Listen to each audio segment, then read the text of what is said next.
கர்த்தருக்கு ஸ்தோத்திரம். கிறிஸ்துவுக்குள் பிரியமான சகோதர சகோதரிகளே, இயேசு கிறிஸ்துவின் இனிய நாமத்தில் அன்பின் காலை வணக்கத்தை தெரிவித்துக் கொள்கிறேன். இந்த நாளுக்கான தியான தலைப்பு விசுவாசத்தால் வரும் வெற்றி.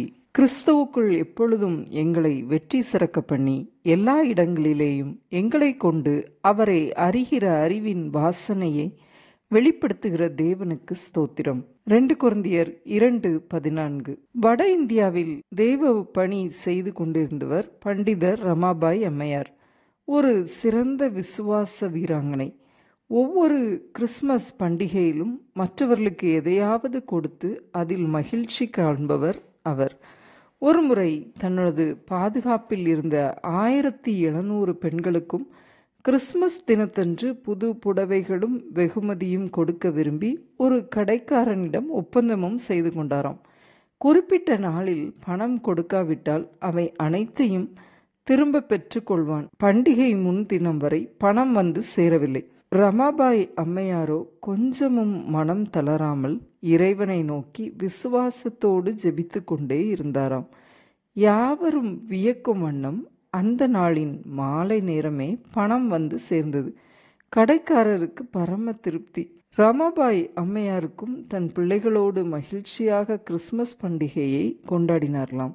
தன் சொந்த குமாரனையே நமக்காக தந்தவர் அவரோடு கூட இந்த எல்லாவற்றையும் அருளாதிருப்பது எப்படி என்பதுதான் ரமாபாய் அம்மையாரின் சவாலோடு கூடிய அன்றைய கிறிஸ்மஸ் செய்தியாகுமாம். ஆம், எனக்கு அன்பான சகோதர சகோதரிகளை, ஒவ்வொரு கிறிஸ்தவனுடைய வாழ்க்கையும் விசுவாசத்தின் பிரதிபலிப்பாக காணப்படுகிறது. நமது ரட்சிப்பு விசுவாசத்தினால் நாம் பெற்றுக்கொண்ட ஒன்றாகும். அனுதினமும் இறைவனின் கரம் நமது வாழ்வில் நம்மை நடத்துகிறதை நாம் உணர முடியும். விசுவாச கண்களால் நாம் காண முடியும். இன்னும் நாம் சில நேரம் விசுவாசத்தை இழந்தவர்களாய் துவண்டு போய் அவிசுவாசியாய் மாறுகிறோம். ஆனால் வேதம் சொல்லுகிறது, விசுவாசத்தினால் வராத யாவும் பாவம் என்று நம்மை எச்சரிக்கிறது. ஆகவே நம் வாழ்க்கையில் நாம் ஒவ்வொரு நாளும் விசுவாச பாதையில் விசுவாச சிறகுகளை அடித்து நாம் வெற்றி கனியை புசிக்கிறவர்களாக நாம் மாற வேண்டும் என்பதை ஆண்டவர் நம் மீது வைத்த நோக்கமாகும்.